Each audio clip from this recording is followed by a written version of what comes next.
എത്ര പെർസിക്യൂഷനിലൂടെ നമ്മൾ കടന്നു പോകേണ്ടി വന്നാലും അത് ഇരുൾ അടഞ്ഞ വഴികളിൽ തിരുനാളമാകുവാൻ ഇന്നത്തെ ചിന്ത. കർത്താവായ യേശുക്രിസ്തുവിൻ്റെ ധന്യനാമത്തിൽ എക്സൽ മീഡിയ TV-യിലൂടെ എന്നെ ശ്രമിച്ചുകൊണ്ടിരിക്കുന്ന എല്ലാ മാന്യരായ പ്രേക്ഷകർക്കും എൻ്റെ സ്നേഹവന്ദനം അറിയിക്കുന്നു.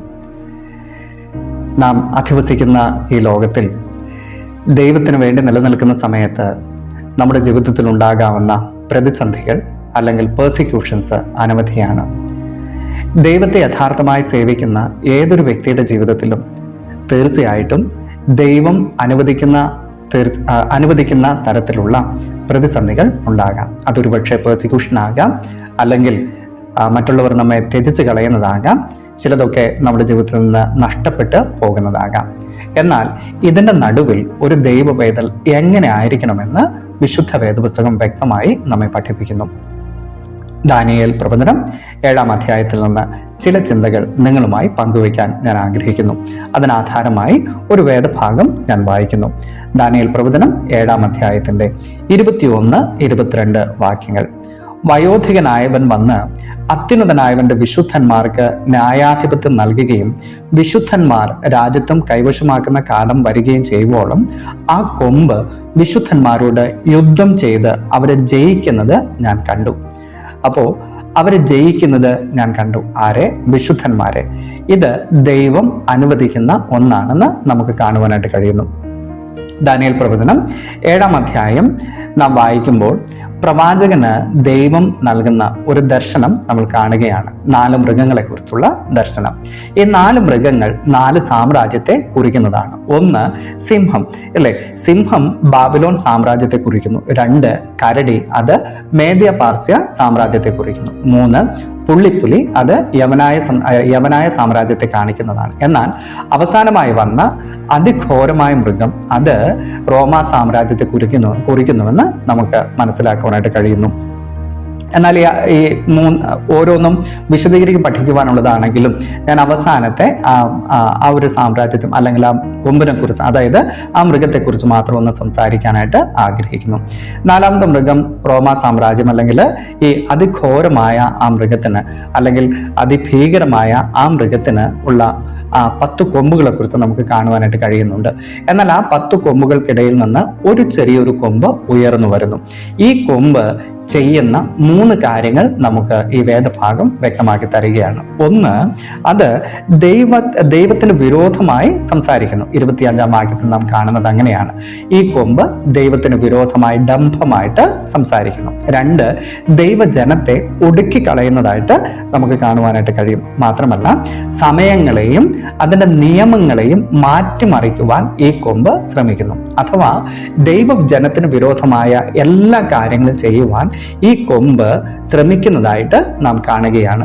ഈ വാക്യം നമ്മുടെ സമകാലിക സമൂഹത്തോട് വളരെയധികം ബന്ധപ്പെടുത്താനായിട്ട് നമുക്ക് കഴിയുന്ന വാക്യമാണ്. കാരണം ദൈവിക മൂല്യങ്ങളെ ചോദ്യം ചെയ്യുന്ന ഒരു വലിയൊരു സമൂഹം ദൈവജനത്തിന് വിരോധമായിട്ട് എഴുന്നേറ്റ് നിൽക്കുന്ന ഒരു സമയമാണ് ഇത് എന്ന് നമുക്ക് കാണുവാനായിട്ട് കഴിയും. ദൈവമില്ലെന്നും ദൈവത്തിൻ്റെ അസ്തിത്വത്തെ നിഷേധിക്കുന്നതും സകലവിധമായ ഇമ്മൊറാലിറ്റീസിനും അല്ലെങ്കിൽ ഏതൊക്കെ കാര്യങ്ങൾ ദൈവവചനത്തിന് വിരോധമായിട്ട് സംസാരിക്കാനും പ്രവർത്തിക്കാനും വിശ്വാസത്യാഗത്തെ കൊണ്ടുവരുവാനും ശത്രുവായവൻ ശ്രമിക്കാമോ, അതെല്ലാം ശ്രമിച്ചു കൊണ്ടിരിക്കുന്ന ഒരു സമയത്താണ് നാം ജീവിക്കുന്നത്, അല്ലേ? അപ്പോൾ ഇങ്ങനെ ജീവിക്കുന്ന ഈ കാലഘട്ടത്തിൽ ഒരു ദൈവ പൈതലിനെ കുറിച്ച് ദൈവം ആഗ്രഹിക്കുന്ന ഏറ്റവും പരമപ്രധാനമായ ഒരു കാര്യം ഏത് സാഹചര്യത്തിലാണെങ്കിലും ദൈവത്തോടുള്ള വിശ്വസ്തത പുലർത്തണം എന്നുള്ളതാണ്. നമുക്ക് ദാനിയേലിന്റെ ജീവിതത്തെ ഒന്ന് പരിശോധിച്ച് നോക്കിയാൽ താൻ എത്രമാത്രം ദൈവത്തിന്റെ സന്നിധിയിൽ വിശ്വസ്തനായിരുന്നു എന്ന് കാണുവാനായിട്ട് കഴിയും. ഒരു ചെറിയ ബാലനായിരുന്ന സമയത്ത് പ്രവാസത്തിലേക്ക് തന്നെ പിടിച്ചു കൊണ്ടുവന്നപ്പോഴും തൻ്റെ പേര് മാറ്റുവാനും തൻ്റെ വിശ്വാസത്തെ ചോദ്യം ചെയ്യുവാനും തനിക്ക് തന്നെ എങ്ങനെയൊക്കെ ആ ഒരു രാജ്യത്തിൻ്റെ ആ കൾച്ചറിലേക്ക് അല്ലെങ്കിൽ ആ രാജ്യത്തിൻ്റെ നിയമ സംഹിതകളിലേക്ക് തന്നെ കൊണ്ടുവരുവാൻ ശ്രമിച്ചപ്പോഴും തനിക്കുണ്ടായിരുന്ന ആ ദൈവിക ന്യായ പ്രമാണത്തെ വിട്ടുകളയുവാൻ തയ്യാറായില്ല. തനിക്ക് വിരോധമായിട്ട് പലവിധമായ പെർസിക്യൂഷൻസ് വന്നു. എന്നിരുന്നാലും ദാനിയേൽ ദൈവത്തിന്റെ സന്നിധിയിൽ വിശ്വസ്തനായിരുന്നത് പോലെ ദൈവത്തിന്റെ സന്നിധിയിൽ നമുക്കും വിശ്വസ്തത പുലർത്തുവാൻ കഴിയുമെന്ന് ദൈവത്തിന്റെ വചനം നമുക്ക് ഉറപ്പ് നൽകുന്നു. നോക്കൂ, ഏത് സാഹചര്യത്തിലും സാഹചര്യങ്ങൾ നമുക്ക് അനുകൂലമായിരിക്കണമെന്നില്ല.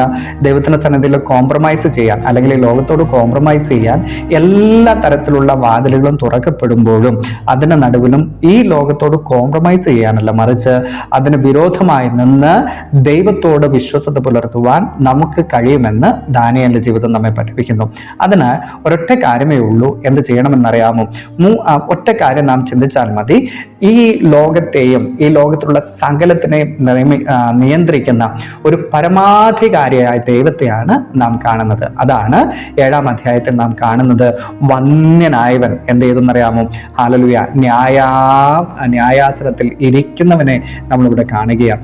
ആ വന്യനായവൻ എല്ലാവരും ന്യായം വിധിക്കുന്നവനാണ്. അഥവാ ദൈവത്തെ നിന്ദിക്കുന്നവനെയും, ദൈവത്തെ പഴിക്കുന്നവനെയും, ദൈവത്തെ ദൂഷിക്കുന്നവനെയും, ദൈവജനത്തെ പെർസിക്യൂട്ട് ചെയ്യുന്നവനെയും ഒരുപോലെ ന്യായം വിധിക്കുന്ന ഒരു ഉന്നതാധികാരിയായ ദൈവം, പരമാധികാരിയായ ദൈവം നമുക്കുണ്ട്. അത് നമുക്ക് ദൈവത്തോട് വിശ്വസ്തത പുലർത്തുവാൻ നമുക്ക് ധൈര്യം പകരുന്ന ഒന്നാണെന്ന് നമുക്ക് മനസ്സിലാക്കാനായിട്ട് കഴിയും. മാത്രമല്ല, ഈ പ്രവചനം നമുക്ക് കാണുവാനായിട്ട് കഴിയുന്നത്, ഈ പ്രവചനം നമ്മെ ഓർമ്മിപ്പിക്കുന്ന ഒരു കാര്യമുണ്ട്. ഇത് അന്ത്യകാലത്ത് സംഭവിക്കാനുള്ളതാണ്, അല്ലേ? അന്ത്യകാലത്ത് ഇങ്ങനെയുള്ള കാര്യങ്ങൾ സംഭവിക്കുമെന്ന് നമുക്ക് മുന്നറിയിപ്പ് നൽകുന്നതിന്റെ കാരണം അത് ഒരു അൺസർട്ടനിറ്റി, അതായത് നമ്മുടെ അന്ത്യകാലത്ത് നമുക്ക് എന്തായിത്തീരും, എങ്ങനെ ആയിത്തീരും എന്നുള്ള ആ ചോദ്യങ്ങൾക്ക് മറുപടി എന്ന് പറയുന്നത് ഈ പ്രവചനങ്ങൾ നമ്മെ ഉറപ്പിക്കുന്നത് കൊണ്ട്, നമുക്ക് ഉറപ്പും പ്രത്യാശയും നൽകുന്നത് കൊണ്ട് നമുക്ക് ദൈവത്തോട് വിശ്വസ്തത പുലർത്തുവാൻ കഴിയും. 3, പ്രതികൂലത്തിന്റെ നടുവിൽ നമ്മെ കരം പിടിച്ച് നടത്തുന്ന ഒരു ദൈവം നമുക്കുണ്ട്, അല്ലേ? എത്ര പെർസിക്യൂഷനിലൂടെ നമ്മൾ കടന്നു പോകേണ്ടി വന്നാലും അതിന്റെ നടുവിലും നമുക്ക് വേണ്ടി ഇറങ്ങി വന്ന് നമ്മെ ധൈര്യപ്പെടുത്തുന്ന ഒരു ദൈവം നമുക്കുണ്ട് എന്നുള്ളൊരു പ്രത്യാശ നമുക്ക് നൽകുന്നത് കൊണ്ട് നമുക്ക് അവനോട് വിശ്വസ്തത പുലർത്താനായിട്ട് കഴിയും. നോക്കൂ, ഈ കൊമ്പ് ദൈവജനത്തിന് വിരോധമായിട്ട് പ്രവർത്തിക്കുമ്പോൾ ദൈവ പൈതൽ എന്താണ്, അതായത് ഇതേ അധ്യായത്തിൽ നാം കാണുന്നത് ദൈവ പൈതൽ ദൈവത്തോട് എന്താണ് ചെയ്യുന്നത്? നോക്കൂ, അതിൻ്റെ 7-ാം അധ്യായത്തിന്റെ 18, 22, 27 വാക്യങ്ങൾ നാം വായിക്കുമ്പോൾ ഇതിന്റെ നടുവിലും വിശ്വാസത്തിന് വേണ്ടി അടിയുറച്ചു നിൽക്കുന്ന വിശുദ്ധന്മാരെ നാം കാണുന്നു. ഇത് തന്നെയാണ് ദൈവം നമ്മെക്കുറിച്ച് ആഗ്രഹിക്കുന്നത്. മാത്രമല്ല, ഈ വിശ്വാസത്തിന് വേണ്ടി അടിയുറച്ചു നിൽക്കുന്ന ആ വിശുദ്ധന്മാർക്ക് വേണ്ടി എന്ത് ചെയ്യുന്നറിയാമോ?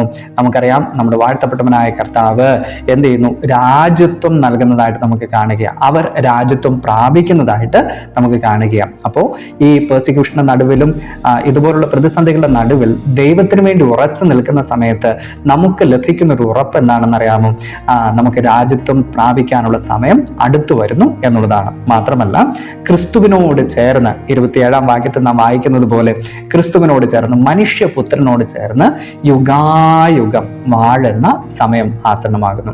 അപ്പോൾ ഈ 3 കാര്യങ്ങൾ നമ്മുടെ ജീവിതത്തിൽ ഉണ്ടാകുമ്പോൾ ദൈവത്തോട് വിശ്വസ്തത പുലർത്തുവാൻ നമുക്ക് കഴിയുന്നു.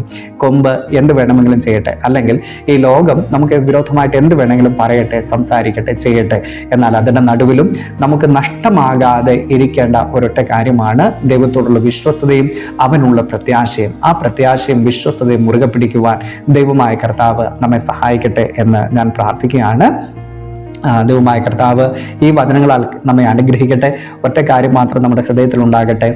ദൈവത്തിന് യഥാർത്ഥമായിട്ട് ദൈവത്തോട് ചേർന്ന് നടക്കുന്ന ഏതൊരു വ്യക്തി ജീവിതത്തിലും അവർക്ക് പ്രതിസന്ധികളുണ്ട്, പ്രതികൂലങ്ങളുണ്ട്, പ്രശ്നങ്ങളുണ്ട്, പെർസിക്യൂഷൻസ് ഉണ്ട്. പക്ഷേ അതിൻ്റെ നടുവിലും വിശ്വസ്തനായിട്ട് നിൽക്കുവാൻ നാം തയ്യാറാകുമ്പോൾ നമ്മുടെ കരം പിടിച്ച് ജയത്തോടെ നടത്തുന്ന ഒരു ദൈവമുണ്ട്. ഭാവികാല പ്രത്യാശ എന്ന് പറയുന്നത് നമുക്ക് ആരൊക്കെ ഇപ്പോൾ എതിരായിട്ട് നിൽക്കുന്നുവോ, ഏതൊക്കെ സാമ്രാജ്യങ്ങൾ ദൈവജനത്തിന് വിരോധമായിട്ട് നിൽക്കുന്നുവോ, ഇതിനെല്ലാം അടക്കി വാഴുന്ന, ക്രിസ്തുവിനോട് ചേർന്ന് അടക്കി വാഴുന്ന ഒരു സമയമുണ്ട് എന്നുള്ള ആ പ്രത്യാശയോടെ നമുക്ക് ജീവിക്കാം. ആ പ്രത്യാശ മാത്രമാകട്ടെ നമ്മുടെ ഉറപ്പ്, ധൈര്യം. ഈ വചനങ്ങളാൽ കർത്താവ് നമ്മെ അനുഗ്രഹിക്കട്ടെ. Thank you. God bless you.